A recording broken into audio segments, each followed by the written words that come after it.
Are you my translator? Yeah, Hi. I will be today. I want to thank Jaime Maestro and the school here for having me here today. It's an honor and a privilege to be with you all the way, and I bring good tidings from sunny California. Quiero agradeceros vuestra presencia aquí, a Jaime especialmente, que para él es un privilegio estar aquí con vosotros hoy. So what shall we talk about? ¿De qué deberíamos hablar? Now, I brought a little presentation for you. Well, first of all, raise your hand if you're an animation student, you want to get into animation. Is that everybody? Good. Oh, good. You didn't need to translate. They got animation. I don't think I have to translate that now. So, as you can see from the presentation, the screen on the screen, I have a twin brother named Tom Bancroft, and my brother and I kind of, when I speak about my background, I talk about both of us because we've had the exact same career journey. Va a hablar un poco también de su gemelo, como podéis ver ahí, que tiene el mismo tipo de background, de perfil laboral. Did he say Sophia Loren? No, Oh, okay. perfil laboral. That's my mother. Work profile. Yeah. No. So Tom and I, we both loved drawing, just like you, as kids. And I grew up drawing comic strips. I was very influenced by the Peanuts comic strip, Charles Schultz and Snoopy and Charlie Brown. Les encantaba dibujar desde niños, estuvieron muy influenciados por Schultz, que es el dibujante de Snoopy. And where a lot of kids that were popular were influenced by sports and were competitive with football and things like that, my brother and I were influenced and very competitive with our drawing. We would always go over each other's drawings. Competían mucho a la hora de dibujar, ambos hermanos. It was like 10 minutes there. And Competían, que sí, se retaban el uno al otro. all right. They know. We're all alike. I mean, we're all nerds, and Tom and I grew up as nerds that like to draw, and we thought that our drawings would impress the girls and would get us many girlfriends, but it didn't. Eran un poco los empollones y dibujaban también para impresionar a las chicas. So if you're a guy thinking you're going to impress a girl with your drawings, you can forget it. Que si pensáis que podéis impresionar a una chica con dibujos, estáis perdidos. All right, so I'm going to talk to you a little. So, short biography is I worked at Disney for 12 years on films such as Rescuers Down Under and Beauty and the Beast and Aladdin and The Lion King, Emperor's New Groove. Trabajó en Disney por 12 años con películas como Los Rescatadores, La Bella y la Bestia y ¿cuál más? Which other one? El Emperador y sus locuras. And I worked at the studio they had in Florida, the Disney studio in Florida for many years. That's where Tom and I got our start. Empezó en los estudios de Florida, él y su hermano. I also worked in Burbank at the studio they had there. Over those years, I learned much about what it was to be an artist and create characters that were larger than life, that would last forever. Durante esos años aprendió realmente a crear los dibujos que hace hoy en día. And so I decided to leave Disney after being there for 12 years and working on all these different films. Oh, and I also co-directed Mulan. Sorry, I forgot to mention that. Trabajó en Mulan, fue el co-director de Mulan. So after I left Disney, I started my own animation studio for about 7 years, and I've been independent ever since then. And so what brings me here with you today, not only to see your smiling faces, but is that Jamie, my producing partner, and I, and Scott Sava, we're working with Jaime, and we're making a movie called Animal Crackers. Empezó hace 7 años. There that doesn't know what I'm saying? Okay. Okay, good. I'll speak very slowly. Clear and easy. Yeah, I speak through my nose, so that's not going to work. But we're very excited to be here working with Jaime and his group And the school, I went to CalArts, California Institute of the Arts in Valencia, California. So we have that in common. I learned from some of the greatest teachers.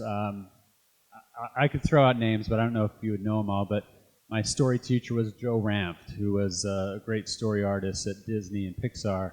And Chris Buck was my animation teacher. He just directed Frozen. And Mike Giammo was my character design teacher, who was the production designer of Frozen. These were the guys that worked during the day on the Disney films that I love so much, and then in the evenings they would come to CalArts and teach. Very much like Jaime, who's a professional animator and artist, and he gives of his time to you guys. To me, it's about our generation having the experience and knowledge and giving back to the next generation, because that's how I learned, from the very best in the industry, and it was handed down from the 9 old men to them to me. I feel like a responsibility to do that myself, just like I know Jaime does. Ha dicho mucho. Ha trabajado con personas que han coescrito o coanimado Frozen, por ejemplo, la película que salió el año pasado. Y bueno, ¿qué más puedo decir? Estos animadores con los que él trabajaba eran profesores también muy próximos a él, que se alegra que tengáis un profesor como Jaime en la escuela. Es el mejor modo de aprender poco a poco desde abajo. I think I'm going to get into the PowerPoint presentation. So what I brought to share with you today is a lesson that my brother and I put together and have done a couple times. He's not with me, so I'll be playing the role of Tony and Tom today.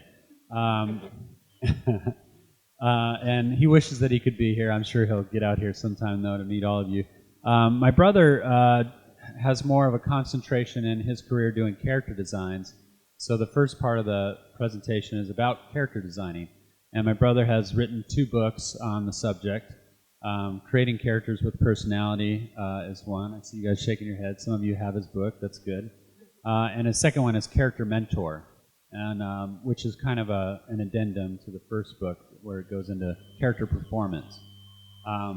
The second part of the presentation after character design is about character performance. Because we're hopefully here largely animators or wannabe animators, what I discovered in my 12 years at Disney is the importance of bringing a character to life. It's one thing, like I started out doing comic strips, which is, one drawing frozen in time on a panel, on a panel, on a panel. But to bring a character to life is to do a lot of iterations of those designs and drawings and infuse it with something more. And that something more, it comes from inside. That's the performance aspect, bringing that character to life. And that's what resonates to an audience on a screen when they go see Frozen or Wreck-It Ralph or whatever it is. Va a partir la charla en 2 partes. La primera va a ser sobre diseño de los personajes y la segunda la performance de los personajes, cómo se mueven, la actuación. So what is a character designer? The short answer is a character designer that brings a character to life through his original drawings in some kind of visual media. Like I said, I started out in comic strips, but it could be for animation or even product design. Are we still doing the translation? Little by little, yeah, just the... The benefit of working with an animator you might have heard of named Glenn Keane. And Glenn Keane always had, if you know anything about Glenn Keane, it's that he's very passionate about his art. And he puts that passion through in every stroke of his line, and you see it because it's rough and it's energetic and it has such life. Habla sobre... Sorry, what was the Glenn name? Keane. Glenn Keane. Glenn Keane. Que le encanta como la forma en que dibuja, porque es muy suelta pero también muy, muy exacta al mismo tiempo y le da mucho movimiento. And it's that in animation you'll see, and particularly in Disney animation, we were always taught, starting with Freddie Moore, really, who created the very first Mickey Mouse, Freddie used to draw a lot with rhythm, and his shapes would work dynamically one to another.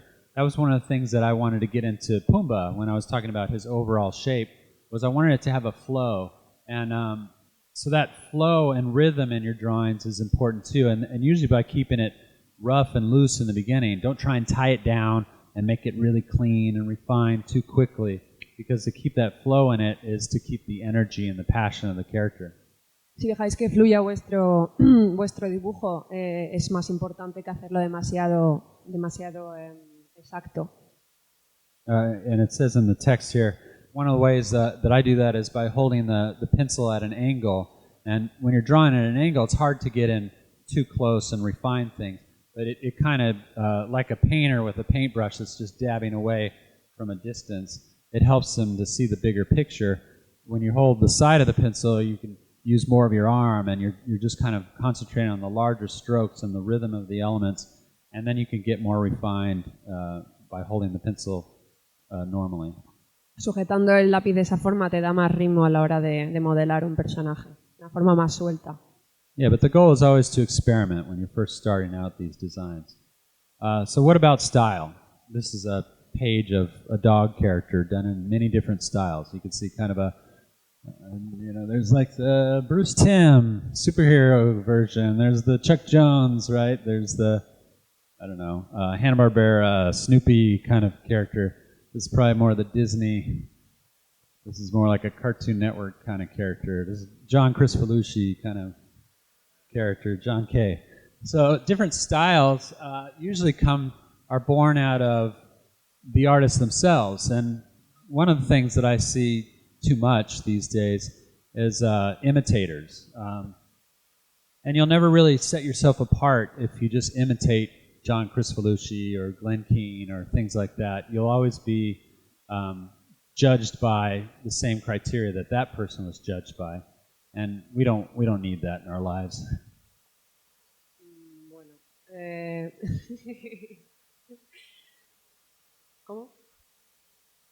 Que exactamente, que seáis originales y tratar de no imitar. So, you will be asked in your career to draw, I want it to be like this show, or I want it to be like this movie, do your designs in this kind of style. And even at Disney, there was always usually a design lead. Like on Hercules, the Disney movie Hercules, they looked at Gerald Scarfe, who's a famous caricaturist and artist. And on Aladdin, we looked at Al Hirschfeld for his flowing lines and stuff. And you see that in the genie that Eric Goldberg drew.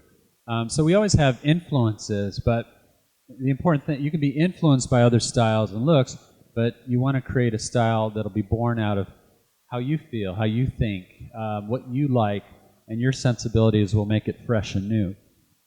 Siempre tendrás influencias, pero es muy importante ver tu propia sensibilidad y cómo plasmarla en el papel. I'm going to go through these next slides a little bit faster, but I included a bunch of rough model sheets from The Emperor's New Groove. And The Emperor's New Groove had a great, young, talented character designer as our lead character designer named Joe Mosier. And Joe Mosier did Home on the Range and Emperor's New Groove, and he worked on a couple films. But on Emperor's New Groove, he was the main character designer. And he was very much influenced by Milt Kahl, one of the 9 old men of Disney. And you could see what Joe really specialized in is pushing shape variants. You'll see a lot of, in this character lineup, these were all just incidental characters that were background characters in a diner scene. The two characters, Cusco and Kronk and Yzma, or actually it was Cusco and Pacha go to this diner, and then Kronk and Yzma meet him there. But these were all people that worked in the diner. So he looked at, TV shows and things like that for kind of stereotypical waiters and waitresses and fry cooks, and tried to put them in this South American genre that we were doing for Emperor's New Groove. En la película del Emperador y sus locuras, en este ejemplo sobre el personal de la cocina, tuvieron que fijarse mucho para los dibujos en programas de televisión o cómo integrar esa figura del camarero en Sudamérica. what I really like about this one, and then we'll go through some of the other ones that I have too, is I just like the use of shape variety that he has in all these different characters. But even like on the big fat guy, the fry cook, the big open negative spaces are as important as the positive spaces. And it's the contrast of the details of his face and his head and his hands, those smaller details, contrasted with his large belly too, that makes him so appealing, I think. Ha puesto como ejemplo el cocinero gordo, contrastando los pequeños detalles de la cara con el volumen de la barriga para hacerlo más atractivo. Some alligators. Cocodrilos. This was a guard. It's this big, strong guard guy. That was when we were doing nipples in the movies. I think they took the nipples out, though. I don't know. You don't need to translate that. Yzma as a kitten. I always like this design. It's very influenced by anime. You can see an anime influence that Joe got into this with the really large eyes and the small details of the mouth and the nose. But again, I just love the big open spaces too. He doesn't try and go in and clutter it in with a lot of details. He lets spaces just be big and open. And it's really the articulation of the poses that give it the dynamics. Because even though they're graphic shapes, very definite graphic shapes, they still feel like they have a volume. You can make a plush toy out of it pretty easily. This is for Mulan. Now, this is a different artist. On Mulan, we had our character designer was Qin Chang. He was a great, young, talented Chinese artist that came to us at Disney. And he brought a lot of the sensibilities of Chinese artwork and elements and brushwork and things like that, but also had a very stylized background too. He had worked with Bruce Timm on the Batman series and learned a lot of things from Bruce Timm. And it was his understanding of ancient Chinese painting and Bruce Timm that somehow came together and gave us a really cool look for Mulan. But you can see this is his early designs for the characters of Mulan and her parents. And I like the grandmother. She's got a knife that has, I don't know, blood on it maybe? And then Mushu changed a lot here, and Cricky, little cricket. Los diseños de Mulan habla de que el dibujante se basó mucho en... Which person did you say? The reference? No, the grandmother, the drawer. He took the reference from.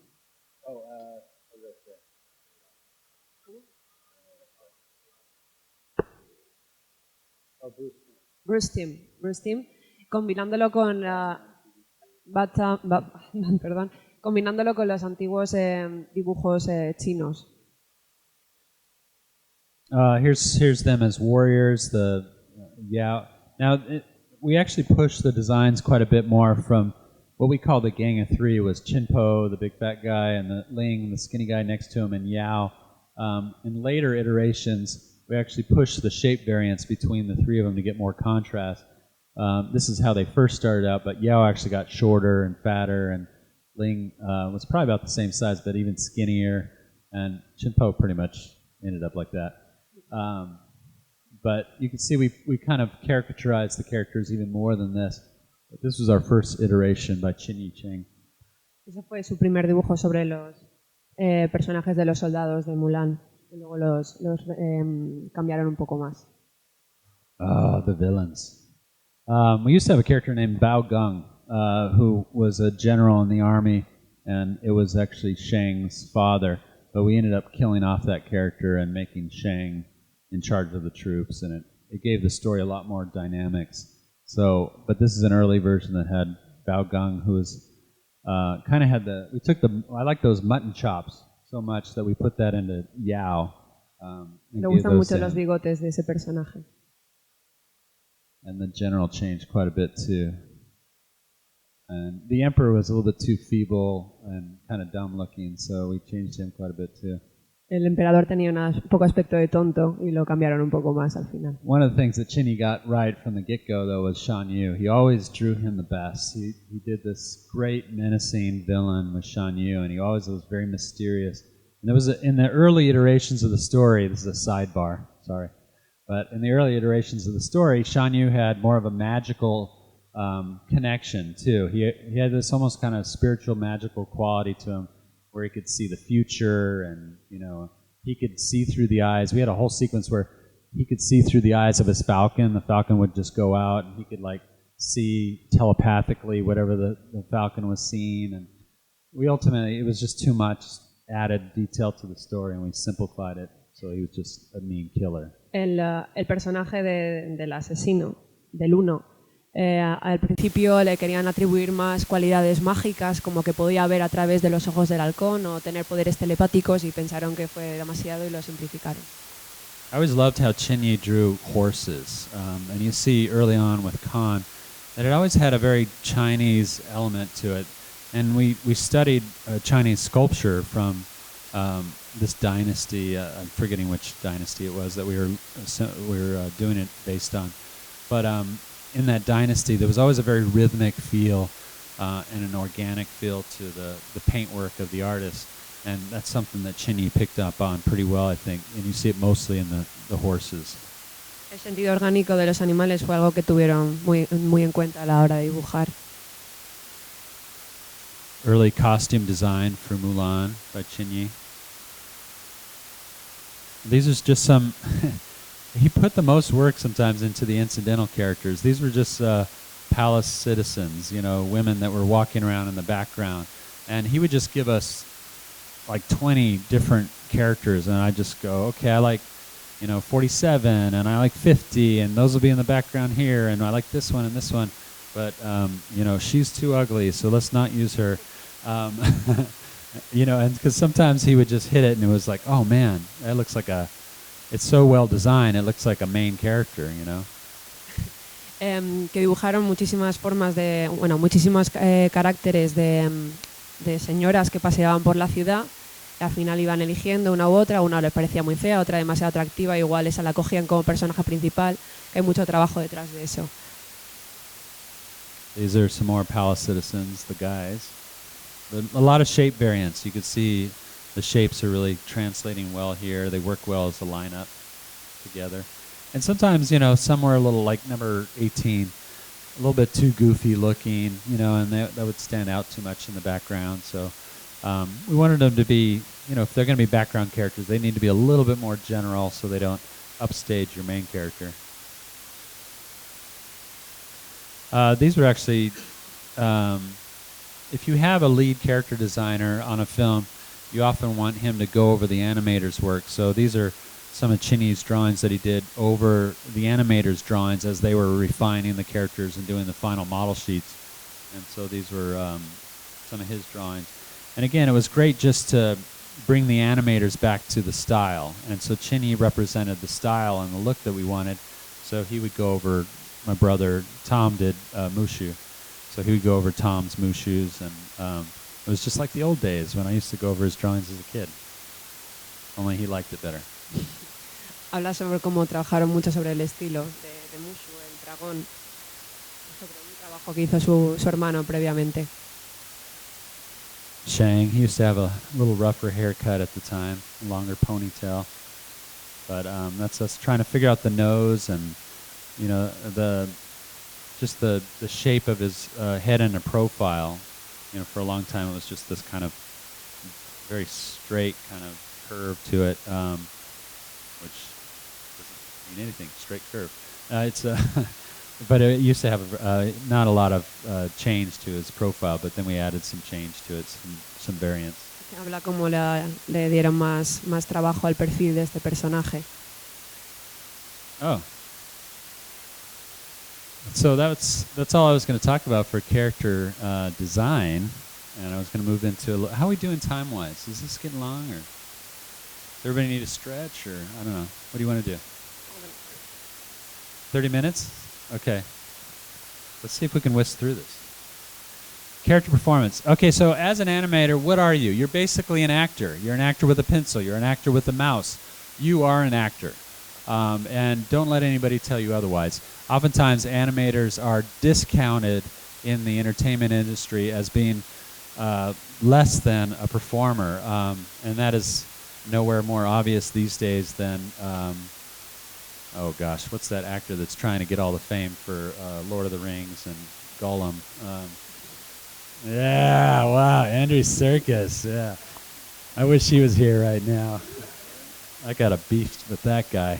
But we see that in the press is that, it's the motion capture actors and stuff that say, oh, it's all about me, and the animators don't do very much.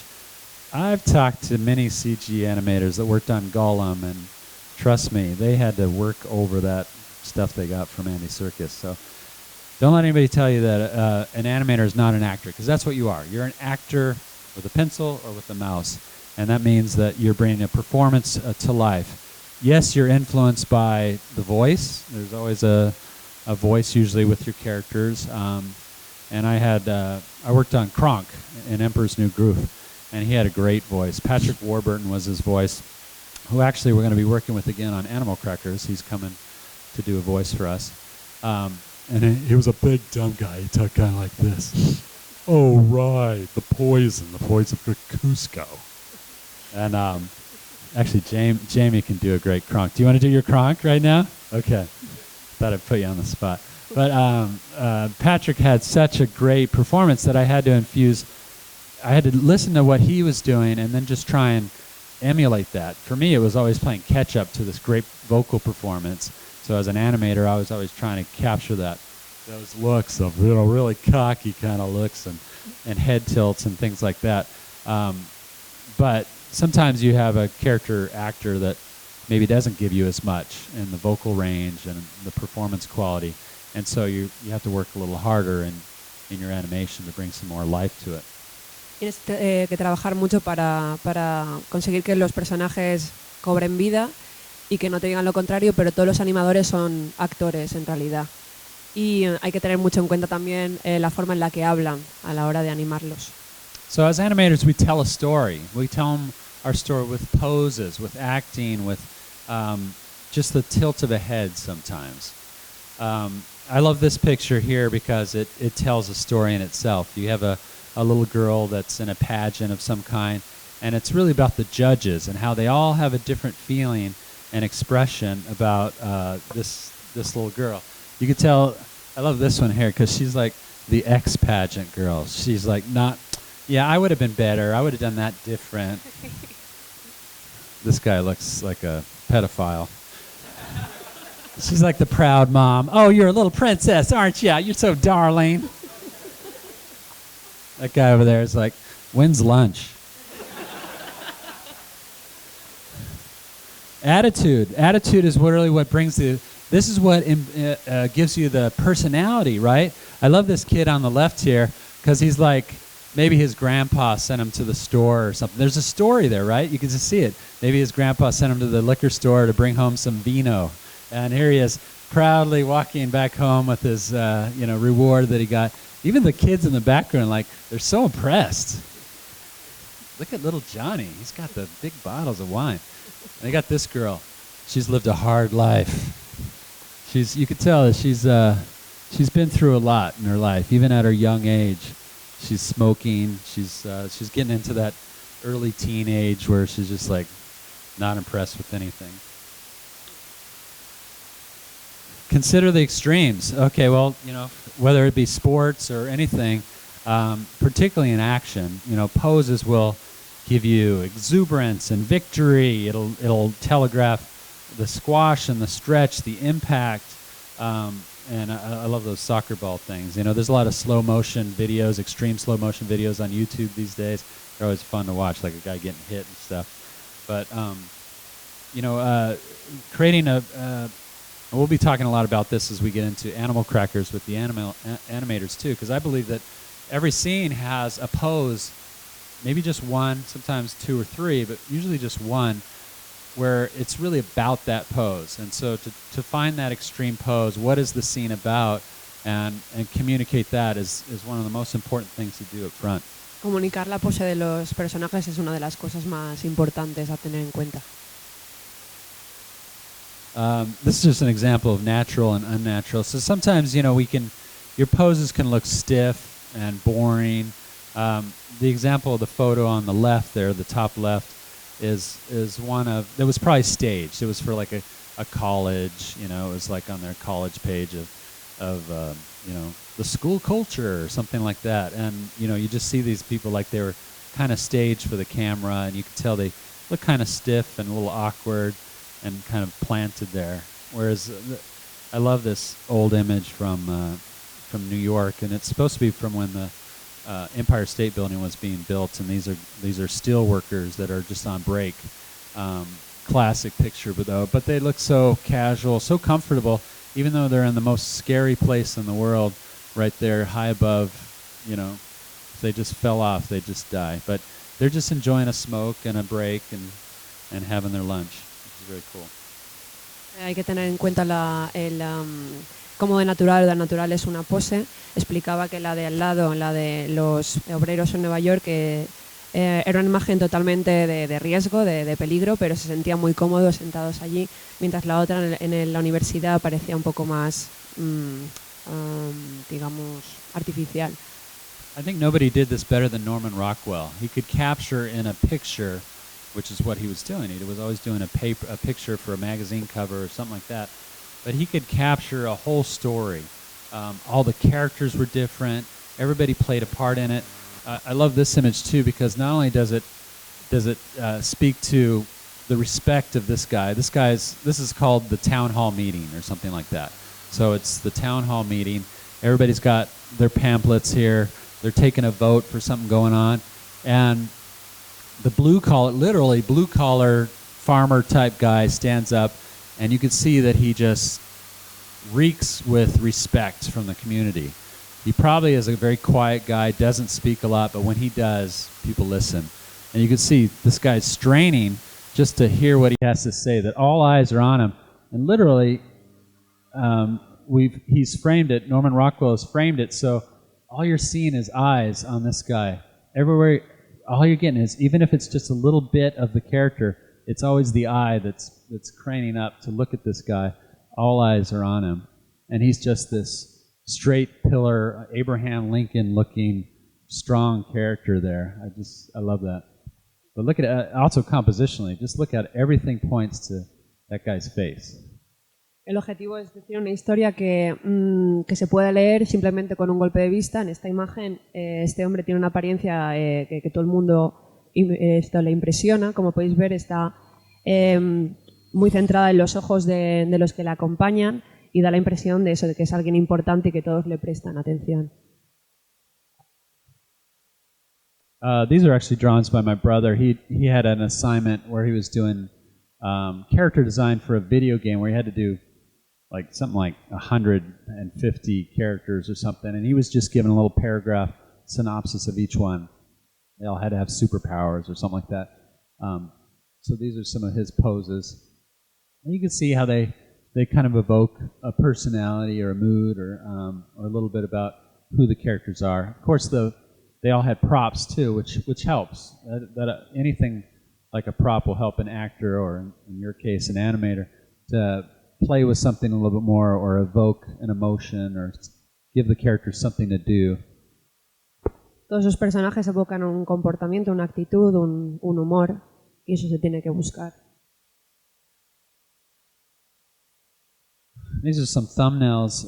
Actually, I think my brother did these. And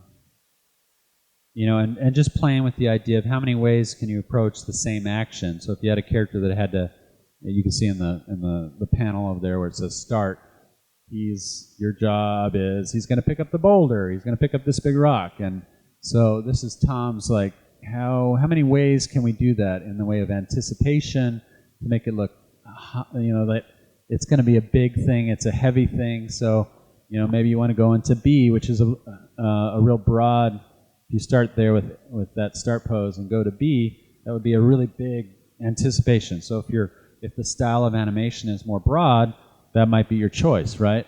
Or if it's something that's a little bit more realistic, then A might be just your next pose. Whatever it is, those choices are going to determine how heavy the rock is, how strong the person is, how confident they are. All those are ingredients and elements that are going to be communicated to the audience by the poses that you choose. and the thinking that you put into it. That's why I really believe in this thumbnail stage. This is what I call a thumbnail, because you draw them small, like the tip of your thumb. But they're little drawings where you kind of experiment with ideas before you commit to drawings on paper or rigging your model. Todas las diferentes formas en la que, por ejemplo, en este dibujo puedes cargar con la piedra. El personaje carga con la piedra, le pueden mostrar al espectador cómo de pesada va a ser. Son las diferentes formas de acercarse al espectador. Yeah, and oftentimes an animator, this is why we see animators getting up and acting out things for a camera in a room by themselves. And I was one of those corny animators that had a mirror on the side of my desk, just like you see in all the photos, and making goofy expressions and stuff. Because there is a value in trying it out, physically getting up and doing it. You might not do it as dynamically as the character you're drawing or animating, but just doing it helps you to feel it. It helps it to make it real in your mind so you can get it into the character.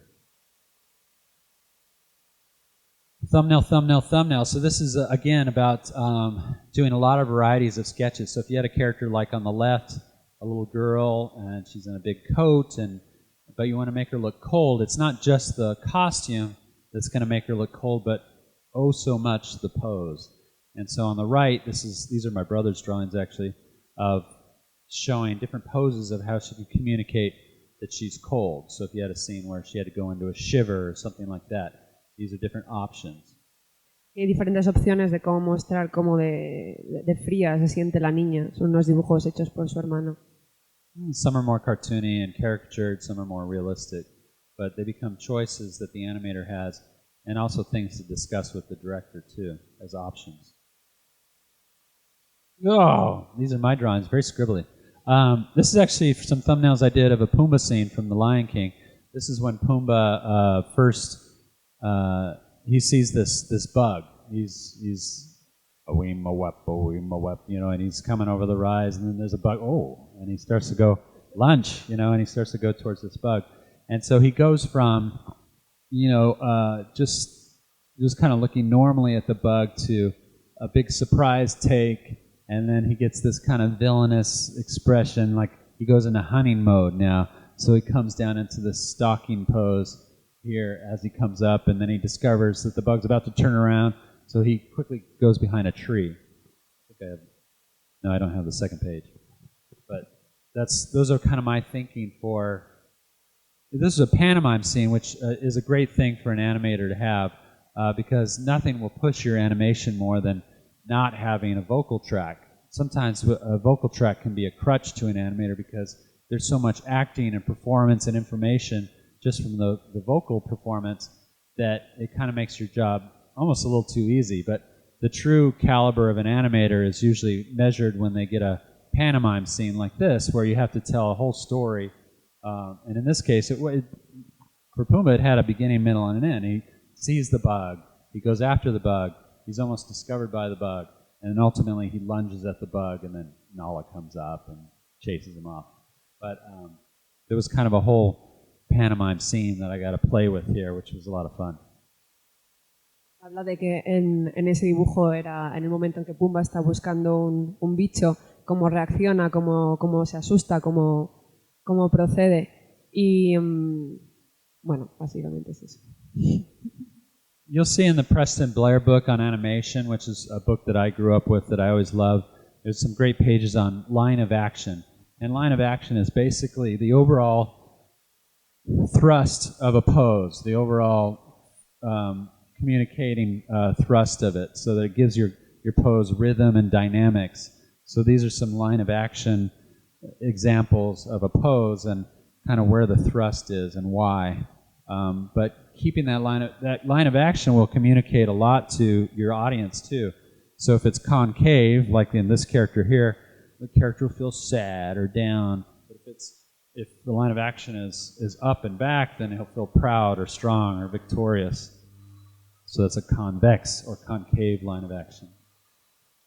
Las diferentes actitudes del personaje, normal, cóncava o... ¿Cuál era la otra? Convexa. Y esa es la mejor manera para realizar una acción. la forma en que se mueve el... How are we doing, Jaime? We gotta cut it off or what? I have so much. I got too much stuff. Oh, it's so good too. The good stuff is coming up. These are some examples. My brother actually is a art director for a CG animated series called. It's a Christian animated series called Superbook. What he does is he goes over a lot of the work of the animators. I think they animated in China, but they'll set up the pose based on the storyboard drawings, and then he'll do the bottom drawings over it to show how to push, the poses, push them so that they communicate more, that they have better they have more dynamics to the pose. So these are like some things where, the one on top is kind of boring and asymmetrical, and see how he pushes it in his pose below it so that it feels more victorious, and it has more to do with, you can even see the little story sketch in the lower corner there. It was a lot more like Tom's, actually, and they lost that. They lost that in the translation. They didn't understand that it was, he's supposed to be cocky and excited and, victorious, and they kind of lost that. La actitud de la pose es importante. En la imagen de arriba es demasiado perfecta, demasiado normal. La de abajo te ofrece algo más. Here's one that shows like a group, so instead of the top one where they posed everybody with their arms straight down and they're all kind of very straight, very static, you can see Tom's trying to push it. Have them lean forward a little bit. Some guys, one guy's leaning back, one guy's leaning forward, but they feel like they're working more together as an organic crowd. Para que funcione de una forma más orgánica, hay que evitar que todos se parezcan con el tipo de actitud. Por ejemplo, la que tienen arriba es todo demasiado igual. Just tilting a head a little bit or pushing his hand into his cheek a little bit more can give a lot more dynamics to a sad pose. Bajar un poco la mano o la cara le da una actitud más buena. Oh. What are these people feeling? Sad. What are these people feeling? They're all surprised, and some more subtle, like the top right, very subtle, like, what? And then there's the Lucille Ball, ah! Angry. I like the Queen. So we infuse the expressions into our character designs. These are examples of some of my brother's character designs for that Superbook character. This is the girl character, and he's playing with a lot of variants and expressions and that sort of thing. Talk about staging. I'm just going to go through these quick. The importance of a head tilt.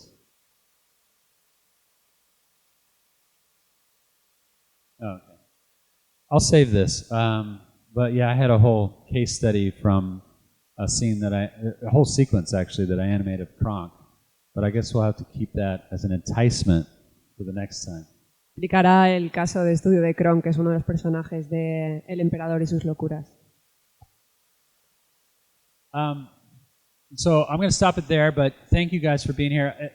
Should we do a little Q&A, or what do you want to do? Yeah. And I brought actually a couple copies. I have a book that I wrote too called Directing for Animation. It has a lot of my the experience that I gained from doing Mulan and other films.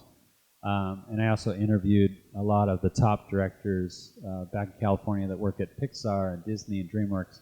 And I'm going to actually sell copies, and I can autograph them for you guys too if you want. But let's open it up for Q&A. Anybody have